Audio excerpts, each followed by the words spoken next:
Halo semuanya, kasih karunia dan damai sejahtera dari Allah dan dari Tuhan kita Yesus Kristus berlimpah atas kita sekalian. Teman-teman sekalian, mungkin kita sering melihat, menonton beberapa perdebatan-perdebatan atau mungkin tanggapan-tanggapan baik dari pihak Kristen maupun dari Islam yang memperdebatkan tentang kealahan Yesus.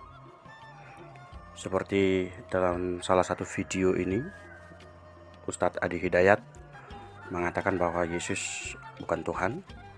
Dan tema saya hari ini akan mengupas tentang Yesus adalah Tuhan dalam Al-Quran.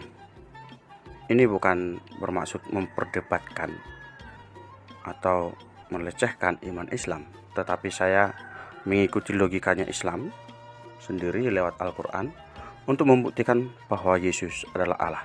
Sebelumnya kita simak dulu video dari Ustadz Adi Hidayat. Wawailul lilladzina yaktubuna alkitaba biaydihim. Kitab tuh, maka celaka bagi orang-orang yang sengaja menulis. Awas dengan tangan mereka. Tulis, bikin kisah, bikin ini, bikin itu. Konsep ketuhanan jadi berubah. Silahkan. Apa di antara yang berubah? Diterangkan oleh Quran langsung. Jadi Quran menerangkan nih apa yang mereka tuliskan. Ya, yang sebelumnya mereka bikin. Ternyata ditetapkan Nabi bukan dari kalangan mereka. Yang dibawa bukan kitab jadi yang mereka harapkan. Akhirnya apa yang terjadi? Sebelum kitab itu sempurna dan sebagainya, dipalingkan isi-isinya. Tuh, tulis. Tuhan, yang tadinya Nabi Isa menyembah satu Tuhan. Ingat, ini kita bicara dengan persepsi kita ya. Kalau sedang disoal, kita diskusi. Ya, jangan langsung tersangka aja, ya itu nggak tepat. Kalau ada yang tidak beda pendapat, kita diskusi. Jangan mencela orang, kita diskusi dengan cara yang ilmiah. Di begitu disoalin Nabi Musa, Nabi Isa dijelaskan oleh Quran. Hei, di antara yang tidak benar itu Anda menuliskan di situ. Fawailul lilladzina yaktubuna alkitaba biaydihim. Celaka bagi orang yang ngarang-ngarang dengan tangannya, nuliskan di Alkitab. Yang tidak seperti itu sebelumnya. Ya, Ten Commandment isinya begini, kenapa jadi berubah seperti itu? Hei, Taurat begini, Injil isinya begini, kenapa Anda rubah begitu? Apa di antara yang dirubah? Anda mengatakan Nabi Isa itu adalah Tuhan. Awas, Anda mengatakan ibunya sempurna, suci dan sebagainya. Kemudian dari situ melahirkan seorang anak, diangkat jadi Tuhan. Satu jadi tiga di antara satu dan sebagainya. Turun berita dari Al-Quran. Ini tidak seperti pada Injil yang diturunkan sebelumnya. Ini tidak sama dengan apa yang disampaikan di Taurat sebelumnya. Yang benar itu begini, Tuhan itu cuma satu, menunjuk pada satu yang satu. Bahkan Nabi Isa pun, Yesus pun, Al-Masih pun, Mesias pun mengatakan saya bukan Tuhan. Dari mana taunya? Dijelaskan oleh Al-Quran. Yuk kita buktikan. Kata Anda di kitab Anda mengatakan bahwa Yesus itu Tuhan. Ya, Anda mengatakan Nabi Isa itu Tuhan. Maka kita tanyakan langsung ke Yesusnya. Benar enggak Anda Tuhan? Ya, sekarang diturunkan. Kan tadi kita sepakat bahwa Allah tidak akan berdusta. Allah Maha tahu, Allah Maha segalanya. Maka diturunkan di Al-Quran. Buka Quran surah kelima Al-Maidah ayat 116. Awas, hati-hati. Saya sudah mendengar Ustadz Adi Hidayat yang mengatakan bahwa Yesus bukan Tuhan. Sebenarnya Ustadz Adi Hidayat ini mengutip apa yang dikatakan dalam Al-Quran tadi, sudah disampaikan surat 5 ayat 116. Jadi bukan Ustadz Hidayat yang mengatakan demikian, tetapi Al-Quran lah yang menuliskan seperti itu. Lalu kaum muslim mengikuti Al-Quran. Mungkin kaum muslim tidak tahu dan tidak bisa memahami Al-Quran secara keseluruhan karena Al-Quran itu berbahasa Arab. Lalu kebanyakan mereka hanya bisa mengikuti apa yang telah dikatakan para ustadz atau para pengajar Al-Quran. Namun seiring perkembangan internet, kita bisa mengetahui apa yang tersembunyi tidak lepas dari Al-Quran. Kini kita bisa melihat apa dan bagaimana sebenarnya Al-Quran membicarakan tentang Yesus. Siapakah Yesus yang sesungguhnya yang diajarkan oleh Al-Quran? Terutama jika kita membandingkannya dengan kitab suci. Sangat menarik bahwa nama Yesus secara langsung atau tidak ditemukan sebanyak 46 kali, sementara nama Muhammad hanya ditemukan 39 kali. Saya katakan tidak langsung karena ada penulisan nama, baik itu nama Yesus maupun Muhammad, ditulis dalam kurung. Maka dalam penyebutan langsung atau tidak menggunakan tanda kurung, nama Yesus dapat ditemukan sebanyak 26 kali, sementara nama Muhammad hanya 6 kali. Perhatikan video saya ini, saya akan tunjukkan kepada Anda nama Yesus dan juga nama Muhammad dalam Al-Quran. Atau Anda bisa download aplikasi Quran yang berbahasa Inggris dan silakan dicari sendiri ya. Baik, kita simak video pencarian nama Yesus dan Al-Quran, nama Muhammad dalam Al-Quran. Jadi kalau kita mencari dan melihat dalam Quran yang versi bahasa Inggris, ya, kita melihat berapa nama Yesus, berapa kali disebutkan.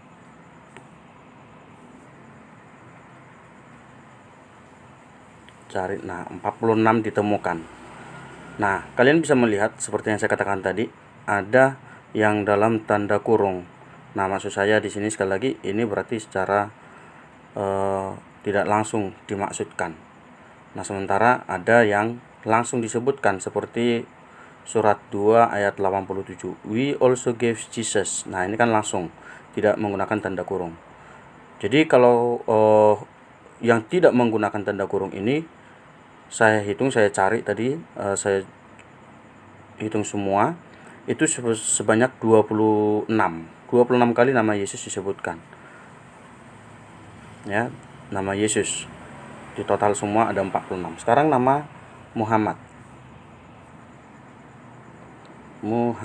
Oke. Nah, 39 kali juga menggunakan ada tanda kurung. Jadi kalau tidak menggunakan tanda kurung atau menyebutkan langsung, itu hanya 6. Ya, hanya 6 nama Muhammad disebutkan secara langsung, dan dalam kurung itu ada 20. Nanti silakan Anda cari sendiri, Anda hitung sendiri, karena saya sudah mencari dan menghitung sendiri. Oke. Nah, setelah kita melihat perbandingan jumlah nama, baik nama Yesus maupun nama Muhammad dalam Al-Quran, sekarang apa yang muncul dalam benak kalian? Apa yang kalian pikirkan? Dalam benak saya, itu muncul satu pertanyaan besar. Pertanyaannya, mengapa dalam Al-Quran nama Yesus lebih banyak disebutkan dibanding nama Muhammad? Padahal Muhammad dianggap lebih daripada Yesus, atau Muhammad itu menjadi bagian inti iman dari orang-orang Islam. Kenapa lebih banyak nama Yesus? Mari kita gali lebih jauh, lebih dalam lagi. Pertama-tama kita berangkat dari Al-Quran 2, Quran 2 ayat 87. Dikatakan dengan jelas berkaitan dengan kisah Yesus sebelum lahir, bahwa Yesus adalah satu-satunya yang sudah dipenuhi dengan Roh Kudus. Saya tuliskan dalam bahasa Inggris nanti. Ini bukan bermaksud untuk gaya-gayaan, tetapi karena di dalam bahasa Inggris itu nama Yesus tertulis langsung secara jelas di sana. Kalau dalam terjemahan bahasa Indonesia diterjemahkan dengan kata Isa. Juga alasan kedua, memang saya tidak terlalu yakin dengan terjemahan Al-Quran bahasa Indonesia, karena setelah saya baca dalam teks bahasa Indonesia, bahasanya tidak masuk akal, sulit dicerna, dan nggak nyambung satu sama lain. Jadi akan saya bacakan dalam bahasa Inggris, meskipun mungkin bahasa Inggris saya ini masih belepotan ya, mohon dimaklumi. Indeed, we, ya, ini we itu dalam huruf besar. We did certainly give Moses the Torah and follow up after him with messenger, and we gave Jesus, the son of Mary, clear proof and supported him with the pure spirit. Dan selanjutnya Anda bisa baca nanti dalam teks yang saya akan tuliskan. Jadi dikatakan bahwa kami memberi Jesus, putra Maria, dan supported him with the pure spirit. Oke, itu Quran. Nah, mari kita lihat lebih jauh lagi. Dalam Quran juga disebutkan bahwa ibunya Yesus adalah Maryam, ya, Maryam, yang dalam orang Kristen biasa dipanggil Maria. Sangat menarik juga bahwa dalam Al-Quran nama Maryam disebutkan sebanyak 40 kali. Bahkan dalam keseluruhan Al-Quran bab 19 itu berbicara khusus tentang kisah Maryam. Nah, siapakah Maryam itu sebenarnya dalam Al-Quran? Dalam Quran bab 3 ayat 36 kita bisa melihat tentang Maryam yang sudah lahir tanpa dosa, atau Maryam ini adalah wanita yang murni atau perawan. Dalam Quran bab 3 ayat 36 dikatakan demikian. But when she delivered her, she yang dimaksud adalah di sini ibunya Maria, she said, My Lord, I have delivered a female. And Allah was most knowing of what she delivered. And the male is not like the female.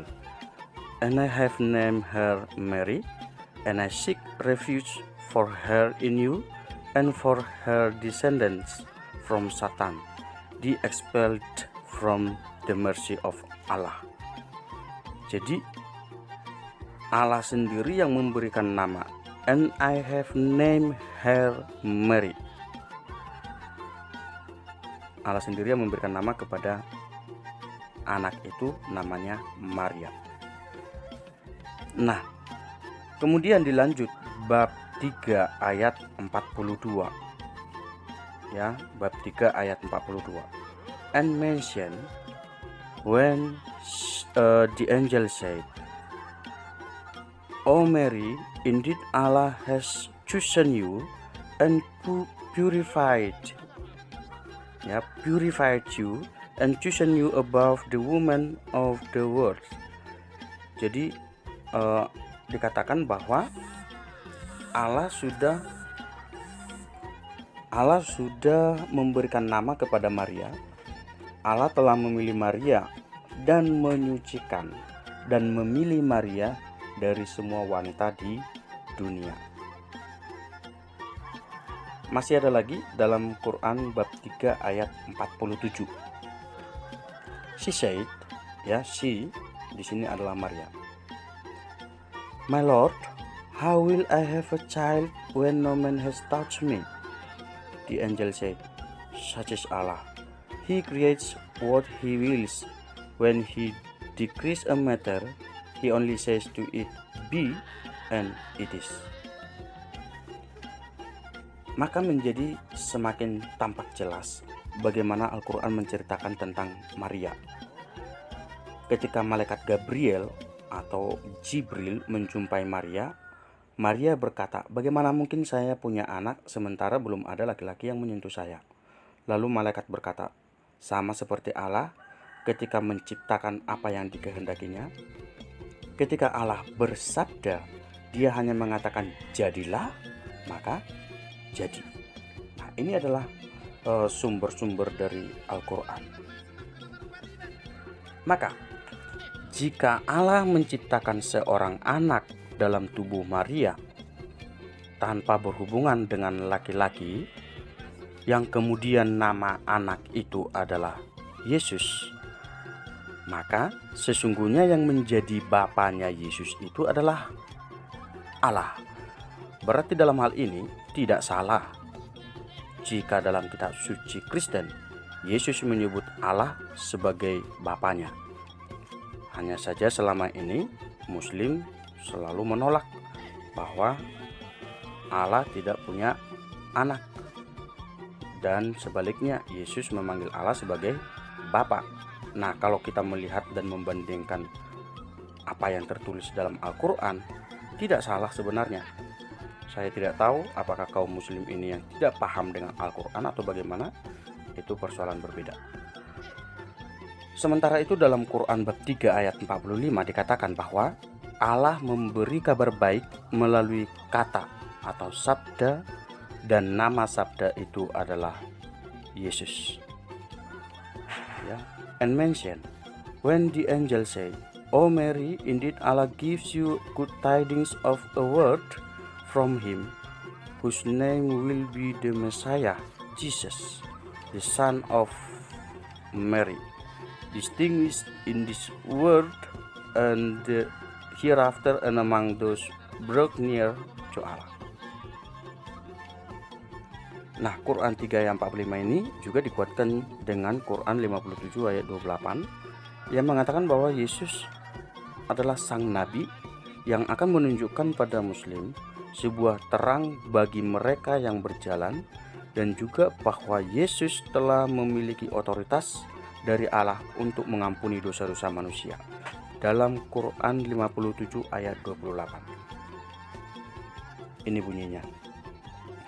Oh you who have believed, fear Allah and believe in his messenger. He will then give you a double portion of his mercy and make for you a light by which you will walk and forgive you, and Allah is forgiving and merciful. Ya. Oh you who have believed, fear Allah and believe in his messenger. Siapa yang dimaksud dengan his messenger di sini? Bisa jadi Musa atau Yesus atau Muhammad.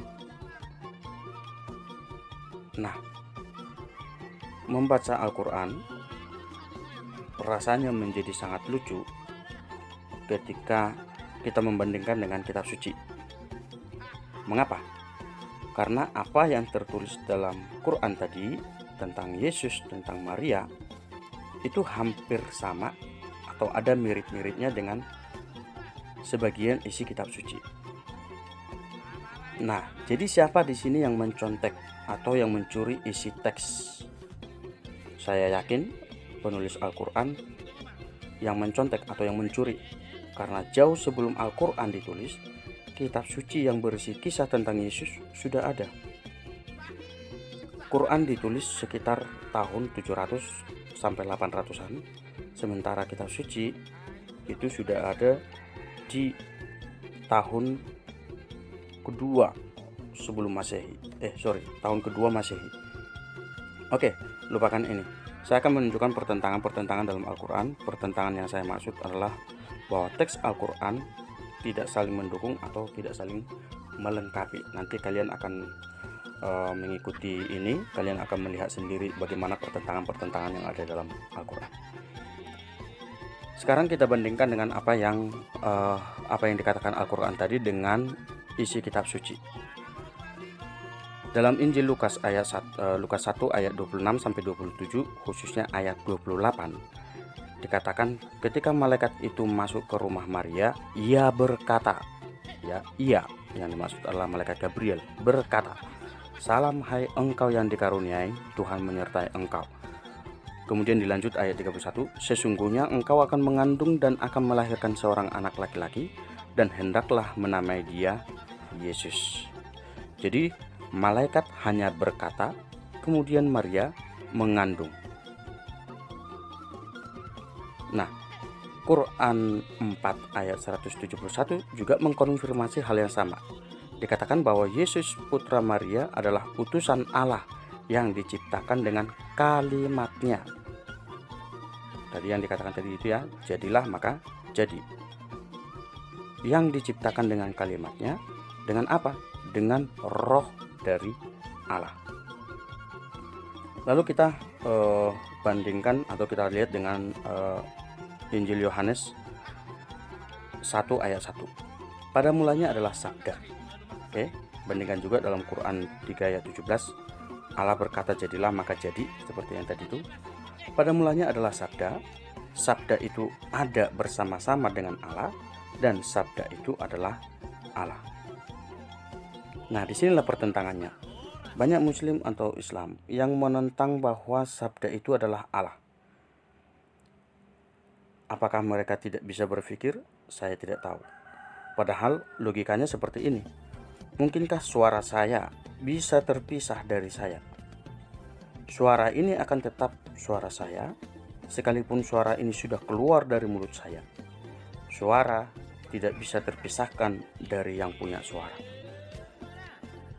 Maka tepat kata-kata Yohanes, sabda itu ada bersama dengan Allah, ya, tidak terpisahkan. Dan sabda itu adalah Allah. Selanjutnya dalam Yesus ada hidup. dalam Yesus ada hidup. Buktinya Quran pun mengatakan bahwa Yesus naik ke surga. Ini terlepas dari peristiwa penyaliban. Yesus naik ke surga dan akan menjadi hakim di akhir zaman. Bandingkan Quran 3 ayat 45, Quran 4 ayat 159. Quran juga mengatakan bahwa Yesus membangkitkan orang yang meninggal, menciptakan burung dari tanah liat, menyembuhkan orang yang sakit leper. Quran 2 ayat 248, Quran 5 ayat 110. Artinya apa? Bahwa artinya Yesus mempunyai kuasa untuk menghidupkan, menciptakan, dan menyembuhkan. Kenapa? Karena Yesus memiliki hidup. Sederhananya, bagaimana kita bisa memberi kalau kita tidak memiliki? Betul ya? Jadi Yesus memiliki segalanya, maka dia mampu memberi hidup. Yesus memiliki hidup, maka dia bisa memberi hidup bagi orang yang sudah meninggal. Dan ini dikatakan juga di dalam Quran. Maka sangat tepat sekali bahwa dalam Yesus ada hidup. Siapa yang mempunyai hidup ini kalau bukan Allah? Kalau Yesus adalah hidup, maka Yesus adalah terang bagi segala sesuatu. Sebab tidak mungkin hidup tapi gelap. Seperti lampu, dia hidup tapi gelap. Atau matahari bersinar tapi gelap. Tidak mungkin. Maka Yesus adalah hidup, maka Yesus adalah terang. Maka jika dikaitkan dengan Quran 3 ayat 45, Nabi yang dimaksud tadi itu adalah Yesus, bukan Musa, apalagi Muhammad. Yesus akan menjadi terang bagi mereka yang berjalan dalam kegelapan. Dan kata-kata ini bisa ditemukan dalam Yohanes 8 ayat 12. Yesus berkata, "Akulah terang dunia. Barang siapa mengikuti aku, ia tidak akan berjalan dalam kegelapan, melainkan ia akan mempunyai terang hidup." Dan hanya Yesus yang mengatakan hal ini di antara para nabi. "Akulah terang dunia," sabda Yesus. Lalu bagaimana dengan Muhammad? Hahaha. Muhammad tidak pernah melakukan apapun, dan dia tidak pernah dikatakan berasal dari firman Allah atau roh Allah atau terang yang bisa diikuti. Tidak pernah. Muhammad juga tidak pernah memiliki kekuatan untuk mengampuni dosa. Tidak pernah menyembuhkan seorang pun, apalagi membangkitkan seorang dari kematian. Jika ada kaum muslim yang mengatakan bahwa Yesus mampu membangkitkan, menyembuhkan, atau menciptakan hanya karena Allah, itu berarti Allah tidak ada dalam diri Muhammad. Padahal katanya Muhammad itu adalah nabi, betul ya? Sekarang seorang nabi harus mampu membuat mujizat atau bernubuat. Muhammad, lupakan aja dia. Muhammad tidak pernah dipenuhi Roh Kudus. Allah dalam Quran tidak memiliki konsep Tritunggal. Kaum muslim menentang hal ini. Padahal dalam Quran 25 ayat 589 sudah jelas dikatakan tentang Allah yang hidup. Ya, sudah jelas dikatakan tentang Allah yang hidup. Bunyinya demikian, dan bertakwalah kepada Allah yang hidup, dan seterusnya nanti. Oke, bagaimana mungkin sesuatu hidup tanpa roh? Sesuatu yang tidak punya roh adalah mati. Benar ya? Nah, jadi dalam Al-Quran dikatakan Allah yang hidup. Kalau hidup berarti memiliki roh. Tapi dalam Islam mereka tidak mengakui adanya roh sebagai Allah. Maka mereka tidak mengenal konsep Tritunggal. Maka kaum muslim sekali lagi tidak pernah mengakui adanya Roh Kudus yang adalah Allah sendiri. Maka dengan demikian bisa dipastikan bahwa Muhammad tidak pernah dipenuhi Roh Kudus. Muhammad tidak pernah membuat suatu tanda atau keajaiban. Dalam Quran 3 ayat 144 dikatakan bahwa Muhammad tidak lebih dari seorang nabi atau rasul. Lalu bagaimana dengan Yesus? Kalau orang seperti Muhammad saja disebut nabi, bagaimana dengan Yesus? Bukankah tadi sudah kita lihat dalam Quran tentang siapa Yesus? Jika Yesus hanya seorang nabi yang disamakan dengan Muhammad, padahal sudah sangat jelas bahwa Yesus lebih besar dan lebih hebat daripada Muhammad. Atau bagaimana? Atau dapatkah Islam atau kaum muslim menunjukkan bahwa Muhammad masih lebih hebat dan berkuasa dari Yesus yang disebut Isa? But anyway, jangan lupakan ya bahwa tadi Quran sudah mengatakan bahwa Allah menciptakan dunia dengan firman-Nya. Dan jika Yesus adalah firman Allah, itu artinya bahwa Yesus sudah ada sebelumnya ketika Allah menciptakan dunia. Benar? Jadi bagaimana lagi caranya kita bisa membuktikan bahwa Yesus adalah Tuhan? Sebab dalam Quran sendiri sudah dikatakan, apalagi dalam kitab suci. Dan mengapa kaum muslim masih lamban pikirannya untuk mengerti bahwa Yesus adalah Allah, yaitu Allah yang hidup? Mengapa mereka begitu lamban? Dalam Quran 3 ayat 3 dikatakan bahwa Allah mengirimkan hukum Musa dan Injil tentang Yesus untuk menuntun setiap orang dari apa yang benar dan yang salah. Jadi jika Yesus sungguh yang dikirim atau yang diutus Allah sebagai nabi, sebagai Roh Kudus, sebagai Roh Allah, sebagai Mesias, lahir dari perawan dan Allah adalah Bapaknya.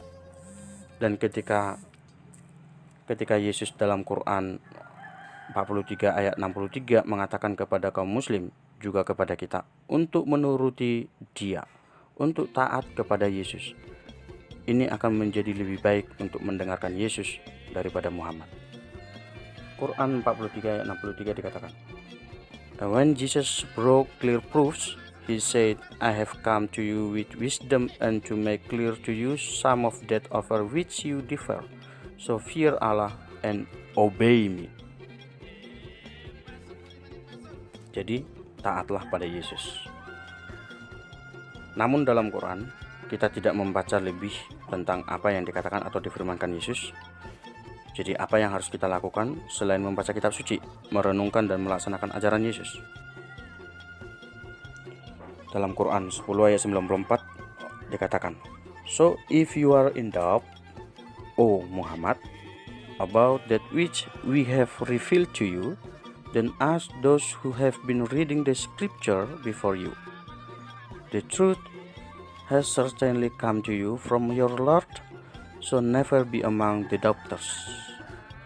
Jadi bagi mereka yang memiliki keraguan tentang apa yang sudah diwahyukan Allah, maka Quran mengajarkan agar orang-orang bertanya kepada mereka yang sudah membaca kitab suci, scripture. Nah, kitab suci yang mana? Jawabannya ada dalam Quran 3 ayat 3. "He has sent down upon you, O Muhammad, the book in truth, confirming what was before it, and He revealed the Torah and the Gospel." Nah, apakah kita bisa mengatakan bahwa yang dimaksud adalah Torah atau kitab suci perjanjian lama? Bukankah cerita dan ajaran Yesus ada dalam perjanjian baru? Kitab suci perjanjian baru, khususnya Injil, adalah buku yang menceritakan tentang Yesus sendiri. Injil Matius ditulis langsung oleh Matius, salah satu murid Yesus. Injil Markus ditulis oleh Yohanes yang disebut Markus. Bandingkan Kisah Rasul 12 ayat 25. Yohanes atau Markus ini adalah juru tulis Petrus, sementara Petrus itu adalah murid Yesus juga. Kemudian Injil Lukas ditulis oleh Lukas, seorang tabib. Kalau Lukas ini seorang tabib, yang pasti dia tahu dan bisa membaca dan menulis.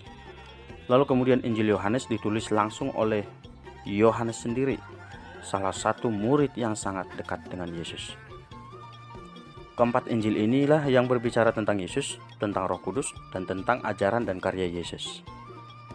Salah satu perkataan Yesus yang luar biasa adalah Yesus mengatakan demikian, "Akulah jalan, kebenaran, dan hidup. Tidak ada seorang pun yang sampai kepada Bapa kalau tidak melalui aku." Yohanes 14 ayat 6. Jadi, jika Anda mengimani isi Al-Quran, tapi nyatanya Anda harus mengikuti ajaran Yesus, maka Anda harus membaca keseluruhan Injil tentang Yesus dan mengetahui apa yang Yesus katakan tentang apa yang benar yang harus Anda lakukan. Mengapa? Karena tadi dalam Quran 3 ayat 3 dikatakan, "He has sent down upon you the book in truth." Ya, buku yang berisi kebenaran, yang di dalamnya ada kebenaran. Confirming what was before it. Kemudian ayat 4, "Indeed, those who disbelieve in the verses of Allah, Torah, Gospel, atau Quran, will have a severe punishment." Jadi akan mendapatkan penghakiman, akan mendapat hukuman. Artinya siapa yang menolak iman akan tanda dari Allah, maka akan menerima hukuman dan siksaan seumur hidup. Dalam hal ini saya tidak percaya bahwa Quran adalah firman Allah, karena baik dari sejarah Quran maupun juga sejarah Muhammad dan juga isinya Al-Quran sendiri secara pribadi belum bisa disebut firman Allah, meskipun di dalamnya ada beberapa hal yang berkaitan dengan Allah. Semua pengarang kitab suci Perjanjian Baru menginformasikan hal yang sama, bahwa Yesus adalah Mesias, juru selamat, satu-satunya putra Allah. Sementara Quran yang hanya ditulis oleh satu orang, yaitu Abdul Malik, namun itu pun tidak jelas isinya dan juga orangnya, sebab jarak antara Muhammad ke Abdul Malik itu kurang lebih 200 tahunan. Dan meskipun demikian, keseluruhan kitab suci telah ditulis 39 pengarang lebih dari 1500 tahun. Jadi di sini bisa kita lihat bahwa Quran tidak ubahnya hanya mengubah kitab suci dan mengatakannya atau menjadikannya wahyu baru dan kemudian mengatakannya sebagai firman yang turun dari Allah, yang diberikan atau yang diturunkan Allah. Benarkah seperti itu? Kalian sendiri yang memahami dan mengertinya, bukan? Kalau melihat sejarah, tidak ada kitab suci yang menyebutkan nama Muhammad di dalamnya. Tetapi secara jelas bahwa nama Yesus sudah disebutkan beberapa kali dalam manuskrip Romawi kuno dan juga Yunani sejak tahun 30 sebelum Masehi dan sesudahnya. Untungnya penulis Quran tidak lupa menuliskan dalam Quran 10 ayat 94. Dan jika ayat ini dan hal-hal yang tertulis tentang Yesus adalah benar, maka semua muslim harus percaya bahwa Yesus Kristus adalah Allah dan Yesus adalah kebenaran. Bukan dari Allah, melainkan dari kehidupan dan cintanya serta karyanya Yesus sendiri. Jadi siapapun yang percaya kepada Allah harus percaya pada sabdanya, dan sabda itu adalah Allah. Yesus adalah sabda, maka Yesus adalah Allah. Nah, sebagai penutup, jika ingin berjalan dalam terang, maka berjalanlah dalam Yesus, karena Yesus adalah terang itu sendiri. Yesus adalah jalan, kebenaran, dan hidup. Terpujilah Allah, terpujilah nama di atas segala nama, yaitu Yesus adalah Allah untuk selama-lamanya. Tuhan Yesus memberkati.